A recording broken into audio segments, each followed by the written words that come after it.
Hi folks, good morning. Hoje a gente vai dar início aqui à leitura do texto Into Antarctica's Action Zone, que para mim aparece no link 19, mas por gentileza confiram aí como que aparece na apostila de vocês. Esse textinho aqui, vamos falar um pouco hoje sobre a Antártica, certo?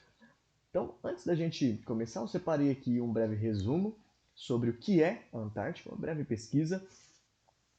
Mas nesse momento eu gostaria que vocês fizessem uma primeira leitura do texto, tendo em mente a técnica de leitura que a gente utilizou, a técnica skimming, a mesma que a gente utiliza aí como quando vai ler, por exemplo, uma revista de jornal, né?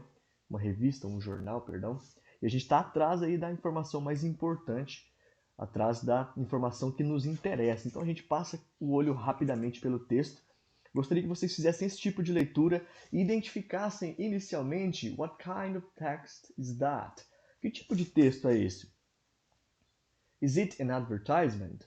Is it an article? Is it an autobiography? Or is it an interview? Respondam aí para vocês mesmos qual tipo de texto é esse? É uma propaganda? É um artigo, uma autobiografia ou uma entrevista, segundo a estrutura do texto, segundo a técnica de leitura skimming? Façam uma primeira leitura então e aí retornem aqui para o vídeo. Bom, o que é a Antártica? A Antártica é o mais meridional de todos os continentes.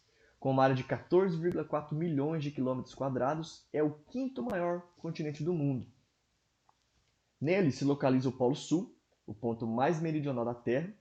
Acredita-se que a Antártica tenha se formado através da separação de Gondwana, o supercontinente. Seu resfriamento ocorreu ao longo de milhões de anos. A principal característica da Antártica é o fato de ser o continente mais frio e seco do planeta. Um grande deserto formado por enormes geleiras e coberto por gelo. As primeiras expedições realizadas e documentadas em direção ao continente ocorreram no século XVI. As temperaturas médias na região central do continente variam entre menos 30 e menos 65 graus Celsius. Ou seja, né, totalmente inóspito aí, né, o ambiente, muito frio. A menor temperatura do mundo foi documentada na região, menos 89,2 graus Celsius, no dia 21 de julho de 1983. Atualmente, após o Tratado da Antártica, vários países passaram a manter bases de pesquisa na região. Vale ressaltar que a Antártica é uma zona politicamente neutra e que não pertence a nenhum país, sendo, sobretudo, uma área de preservação científica. Então, depois desse tratado aqui, Tratado da Antártica, vários países, inclusive o Brasil, Argentina, Estados Unidos, por aí vai, tiveram a permissão de estar ali nessa região pesquisando, fazendo pesquisas. Então, ali não tem um dono, não tem um país que diz que é dono de uma parte de um território da Antártica. Não, a Antártica pertence, digamos assim, a todos nós, à humanidade. E esses cientistas estão lá fazendo essas pesquisas, em tese, né, para divulgar aí para a população, para a comunidade, para os seus países, de maneira aberta, as descobertas que são feitas lá. Embora, né, a gente saiba que o interesse muitas vezes está aqui abaixo aqui, eu já vou fazer a leitura, então não podemos ser tão inocentes também. Vamos lá. Embora não haja habitantes permanentes, cerca de 4.000 cientistas realizam pesquisas no continente durante o verão. Então, atualmente tem lá cerca de, se eu não me engano, 50 ou mais 50 bases em que vários países enviam seus cientistas para estarem fazendo pesquisa. A Antártica possui diversos recursos naturais, como chumbo, prata, cobre, petróleo, gás natural, etc. No entanto, a extração mineral também foi proibida com o Tratado da Antártica. Sabe lá até quando esse tratado consegue proibir essa extração. Devido às condições climáticas, as espécies vegetais que se desenvolvem na região se restringem a musgos, líquens e outras plantas inferiores. Já em relação às espécies de animais, podemos destacar os pinguins, albatrozes, petréis, focas, lobos marinhos, baleias, entre outros. Então, alguns animais aí que vivem na região. Para o ser humano, eles vão lá apenas no verão, né, fazer as pesquisas. Para o ser humano, não tem como viver num lugar como esse, certo? vocês já devem ter visto, opa, estava aberto aqui, mas no problem, em geografia, mas aqui a região onde fica a Antártica, né? Ela ocupa essa região aqui no nosso globo, no nosso mapa. Vamos voltar ao nosso texto. Bom, posto isso, tendo em mente essas informações, né, vamos partir então para o nosso texto aqui, Into Antarctica's Action Zone. Eu vou fazer a leitura do texto porque, pessoal, eu achei o texto com um vocabulário um pouco complexo. Então, eu vou lendo e a gente vai discutindo aqui um pouquinho para vocês conseguirem responder os exercícios, tá ok? Glaciologist Robert Bineschedler and his team became the first to set foot on Antarctica's global warming hotspot, the Pine Island Glacier. He tells Anu Ananthaswamy what it's like to work in one of the most dangerous places on Earth. Bom, temos aqui uma primeira palavra, deixei em destaque, glaciologist. O que é um glaciologist? É um indivíduo que estuda os glaciers, as geleiras, né, a formação de geleiras. Alguém que se especializa em estudar isso aqui, glaciers. Olha só, deixa eu mostrar uma coisa para vocês. Vamos lá no Google Translator. Eu digito a palavra glacier. Observem que aqui então eu tenho a grafia da palavra e logo abaixo eu tenho o que a gente chama de transcrição fonética da palavra. Certo? Aqui são as letras, né? Os grafemas, letra G, letra L, letra A, enfim. Já aqui é a transcrição dos sons. Então é a maneira que nós encontramos, né, de transcrever os sons que a gente produz. Por exemplo, quando eu falo essa palavra, percebe que tem um SH bem grande aqui, eu digo glacier, glacier. Então o SH chia, né, shir, glacier, certo? Esse som é representado por esse SH aqui. Já aqui a letra A tem o som de EI, EI. E o EI, no caso, a gente representa dessa forma, glacier, glacier, ok? Eu não vou, aqui se vocês clicarem, vai dar a tradução, ela vai falar, mas eu acredito que não sai no áudio aqui, como eu estou capturando a tela do PC. Ok? Só uma curiosidade aqui para vocês entenderem e utilizarem, isso aqui é muito usual. Geralmente, palavras soltas aqui o Google vai trazer embaixo, não são todas, tá? Mas ele vai trazer abaixo a transcrição fonética. Vai indo, vocês acostumam com os fonemas e daí vocês conseguem identificar como que pronuncia a palavra só olhando o fonema. Próximas palavras que vocês identificarem com esse SH, você vai saber que ele chia, beleza? Prosseguindo a nossa leitura. Então, Robert Bineschedler aqui é o glaciologist que foi para essa região aqui da Antártica, para a região melhor conhecida como Pine Island Glacier. Pine Island Glacier é uma região da Antártica e ele vai dizer que é uma região Global Warming Hotspot. Antarctica's Global Warming Hotspot. Se vocês olharem na apostila de vocês, a palavra hotspot significa ponto crítico.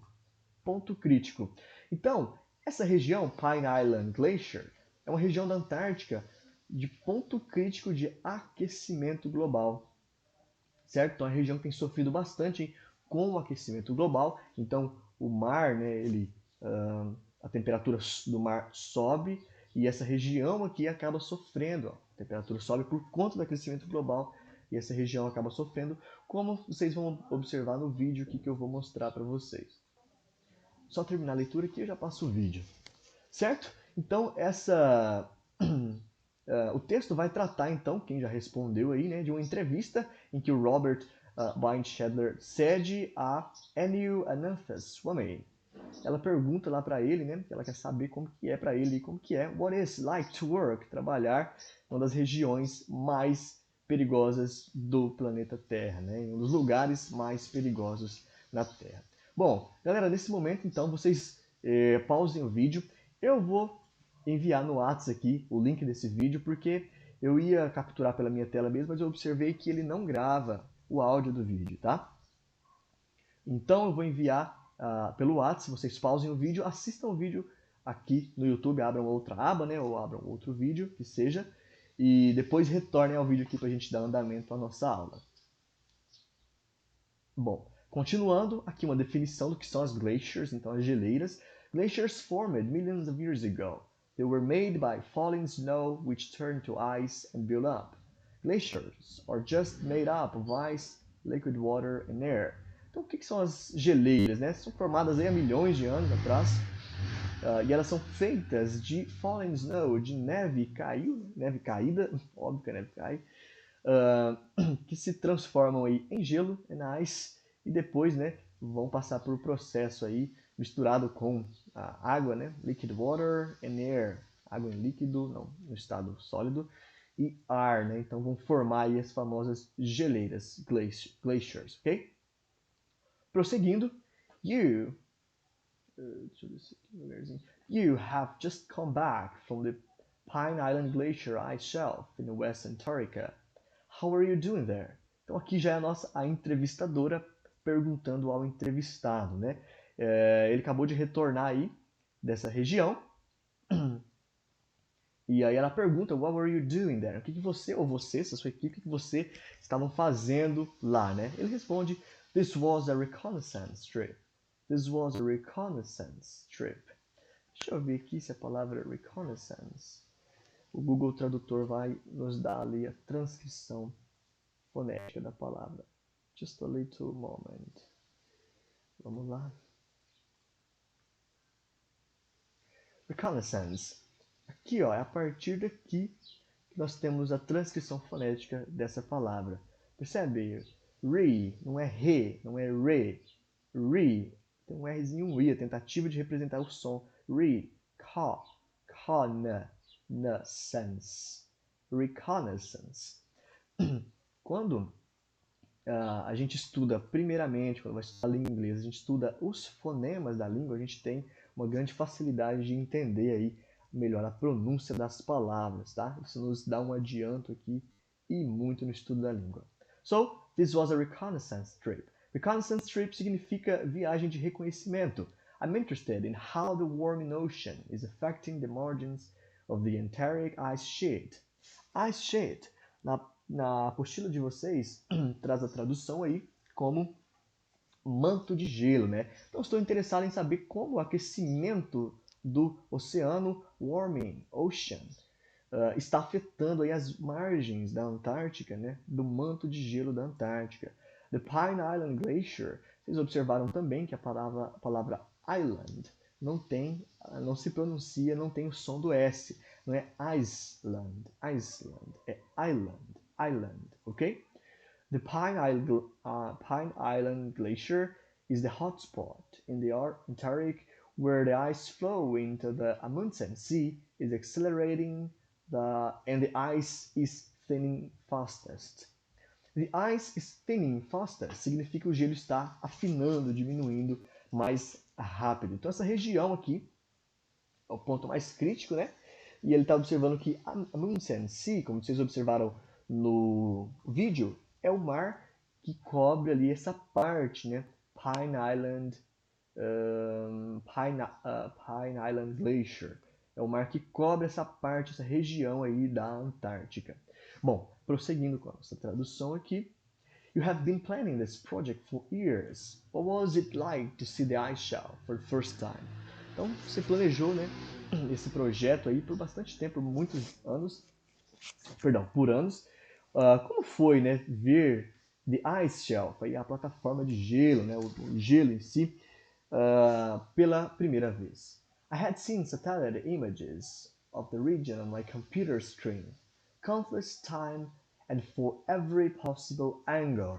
Então eu vi imagens por satélites, né, dessa região em meu computador várias vezes, aí, né, incontáveis vezes, por muitas vezes, e de vários, de todos os ângulos possíveis, né?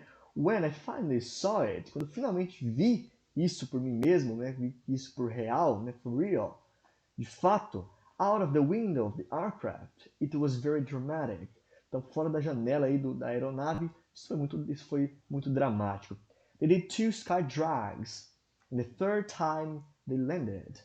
Sky drags, lá na tradução, na apostila de vocês também traz como pouso. Deixa eu ver aqui. Isso, sky drag, pouso. Então eles tentaram 2 pousos e na terceira vez, né, eles pousaram, landed. There was a tear in my eye because I had worried so long and hard about whether it was going to be possible to land on the ice shelf. Então havia uma lágrima no meu olho aí porque, né, I worried so long, né, eu preocupei por muito tempo, eu me preocupei muito, né, and hard about se seria possível fazer esse pouso aí na plataforma de gelo. I was thrilled. Eu estava emocionado com o depoimento do nosso entrevistado. What made you want to be a glaciologist, I'm sorry, in the first place? Aqui, uma curiosidade, eu não digo glaciologist, eu digo glaciologist. Vamos ver se o Google Translator nos dá. Ai, cadê você? Vamos ver se ele nos dá a transcrição fonética dessa palavra. Glaciologist. Não, nesse caso aqui ele não deu, mas se vocês quiserem pesquisar, vocês vão observar que a pronúncia é glaciologist e não glaciologist, ok? Então, what made you want to be a glaciologist in the first place? O que fez você decidir aí, né? O que fez você, what made you? O que fez você ser um glaciologista em primeiro lugar? I came across a book called The Physics of Glaciers by Stan Peterson, which I read in one night. Então, I came across. Deixa eu ver se aqui traz a tradução. Não é essa palavra. I came across. Vamos colocar no Google. I came across. Mas eu descobri o livro. I came across. Vamos lá. Eu me deparei. I came across a book called. Eu descobri um livro chamado, né, The Physics of Glaciers by Stan Peterson, que eu li aí em uma noite. Once I realized there was a field called glaciology. Então, uma vez que eu percebi que havia uma área, um campo de atuação chamado glaciologia, I wrote letters to people who had written papers on it. And that led me to an opening in graduate school at the University of Washington, Seattle. Então, isso que eu percebi, eu escrevi algumas cartas, eu escrevi cartas às pessoas who had written papers, que haviam escrito artigos, que escreveram artigos sobre isso, e eles eles me permitiram, me deixaram, vamos só confirmar a tradução aqui. Levaram-me. Vamos lá. And that led me to an opening in graduate. Levaram aí, né, iniciaram a graduação, alguns estudos na School at University of Washington, em Seattle. Certo? Essa é a tradução dessa parte. Seguindo, what do you remember about your first trip to Antarctica? E aí ele pergunta o que você se lembra aí sobre a sua primeira viagem, first trip to Antarctica. Pode dizer Antarctica ou Antarctica, no problem. Os dois será entendido. Vou deixar essa última parte aqui, são 1, 2, 3, 4 linhas para vocês pesquisarem por si só a tradução, por vocês mesmos. Mas eu decidi fazer esse percurso aqui, pessoal, de leitura e tradução, porque o texto, como eu disse no início, tem um vocabulário um pouco complexo e bem específico, né? Então, se vocês quiserem, ao ir assistindo os vídeos, né, fazendo, marcando aí no caso o vocabulário que a gente está aprendendo, olha só, que eu deixei em verde quantas palavras, né, a gente já consegue aprender aí com uma aula bem rapidinho como essa. Beleza? Bom, feita essa leitura, terminado esse primeiro momento, vocês, se tiverem alguma pergunta a respeito do texto, podem me enviar aqui pelo WhatsApp. A gente vai estar discutindo, vai estar conversando. Nesse momento, vocês podem dar sequência às atividades agora a respeito do texto. E eu gostaria que vocês começassem a responder pela questão número 5, tá? Deixa eu confirmar aqui, são 6 questões. Comecem, por gentileza, pela questão... Não, são 5 questões, depois começa no número 1 de volta e vai até o número 6. Na parte Uncovering the Text, respondam por início. Read the text again and complete the summary. Para a gente sumarizar o texto, resumir o texto, essa é a questão, tá bom? Bom, eu espero que tenham gostado desse formato da aula. Podem iniciar então respondendo os exercícios e a gente vai conversando e vai dando seguimento. Bye bye!